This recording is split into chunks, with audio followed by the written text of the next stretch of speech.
नमस्कार। पूर्णचंद्र कांडपाल आज जनजागृति का एपिसोड नंबर 675 675 आपके सामने प्रस्तुत कर रहा हूं। और आज मैं इस जनजागृति में एक ऐसे वैज्ञानिक की बात करना चाहता हूं जो स्कूल भी नहीं गया, लेकिन उनके पास उनके नाम पर 1093 पेटेंट हैं। उनकी चर्चा आपके सामने कर रहा हूं। मैं अक्सर आप सबसे कहता हूं कि 24 घंटे में 1440 मिनट होते हैं, पर कम से कम हम 40 मिनट तो पढ़ें, 40 मिनट तो कुछ अध्ययन करें। जब पढ़ेंगे तभी तो हमें पता चलेगा कि इस संसार में कितनी महान विभूतियां हैं। अब विज्ञान को देख लीजिएगा कि विज्ञान ने हमें बहुत कुछ दिया, और कितने वैज्ञानिकों के नाम हम जानते हैं। विज्ञान ने दिया तो बहुत कुछ है, लेकिन कितनों के नाम हम जानते हैं, कितनों को हम धन्यवाद देते हैं या कितनों को हम श्रद्धांजलि देते हैं। हम प्रतिदिन विज्ञान की देन से कैसे आनंदित हो रहे हैं, कैसे हम अपनी जीवन चला रहे हैं। देखिए, हमारी ज़िंदगी इस विज्ञान से गतिमान है। अब बिजली हमारे घर में आ रही है, हमें कभी पता है क्या किसने बिजली बनाई, कैसे बनी, किसने इसकी खोज करी। कार में हम घूमते हैं, कार का हमें मालूम नहीं। मोटर बाइक है, मोबाइल फ़ोन है, टेलीविज़न है, फ्रिज है, रेल है, एरोप्लेन है। असंख्य विज्ञान की खोज है जिसका आनंद, जिसकी सुविधा से हम आज प्रफुल्लित होकर के खूब जीवन में आनंद ले रहे हैं। लेकिन हम में से कितने लोग कितनों की विनम्रता के साथ श्रद्धा प्रकट करते हैं कि धन्य हो यार, तूने कार बनाई, हम आज कार में ले रहे हैं। यहाँ तक कि तूने साइकिल बनाई, हम आज साइकिल में घूम रहे हैं। तो ये हम कभी नहीं करते हैं, हमें ये करना चाहिए। हम कितने आविष्कारों के नाम जानते हैं, आप अपने से पूछिए, आपको पता चलेगा। क्योंकि हमने वो प्रवृत्ति छोड़ दी है जानने की, हमारी जिज्ञासा ऐसी है ही नहीं। तो बिजली की खोज बेंजामिन फ्रैंकलिन ने की थी, और माइकल फैराडे ने बिजली बनाने के सिद्धांत की खोज की थी। तो ये दो वैज्ञानिक हैं, बेंजामिन फ्रैंकलिन और माइकल फैराडे। लेकिन बिजली के बल्ब की खोज थॉमस अल्वा एडिसन ने की थी। ये तीसरा वैज्ञानिक आ गया, थॉमस अल्वा एडिसन। आज हम बिजली के बल्ब बनाने वाले थॉमस अल्वा एडिसन जी की बात करते हैं।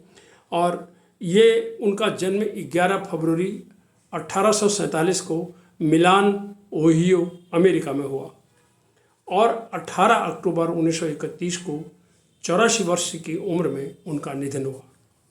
वे सेल्फ एजुकेटेड थे, अर्थात कुछ ही महीने स्कूल गए, बाकी वो स्कूल नहीं जा सके, उनकी हालत ठीक भी नहीं थी। गए और घर में ही उनको उनकी माँ ने पढ़ाया, समझाया, लिखाया, और उन्होंने फिर अपनी प्रवृत्ति से काम किया। वे 7 भाई बहनों में 7वें क्रम में थे। 7 भाई बहन थे ये, और 7वां नंबर में थे ये। परिवार बड़ा था इनका। और उनकी पत्नी का नाम मैरी स्टिलवेल था। एडिसन दंपति के भी 6 बच्चे थे, इनके भी अपने 6 बच्चे थे। थॉमस अल्वा एडिसन 12 वर्ष में ही बहरे हो गए थे। स्कारलेट फीवर एक बीमारी होती है, उसकी वजह से इनके कान बंद हो गए, सुनना बंद हो गया था। इनकी आरंभ में लोग इन्हें पागल कहने लगे, क्योंकि ये विज्ञान की खोज करते थे तो उल्टी सीधी कुछ बात करते थे, सुनते तो किसी की थे नहीं, क्योंकि उनको सुनाई नहीं देता था, इसलिए लोग इनको पागल सा कहते थे। ये भी ऐसा लिखा हुआ मिलता है।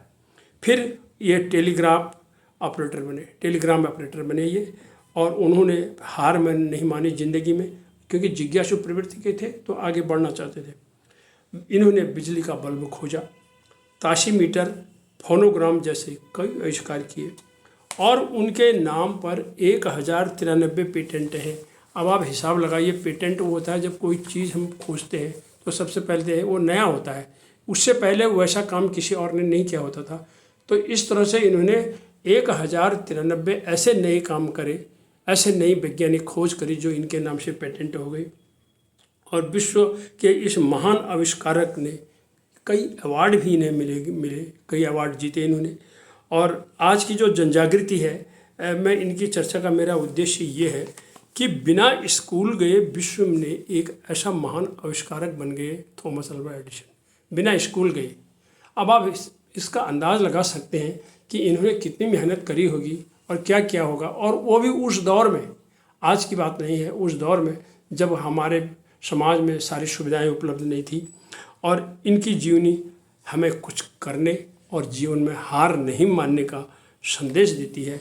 तो मेरा इतना ही कहना है कि अध्ययन हम भी करें, हमें अपने वैज्ञानिकों की चर्चा करनी चाहिए। अब मोबाइल फ़ोन इतना आरंभ कर रहे हैं और हम पढ़ रहे हैं, देख रहे हैं कितना सब परिवार में जितने लोग हैं सबके हाथ में मोबाइल है और उससे चिपके हुए हैं।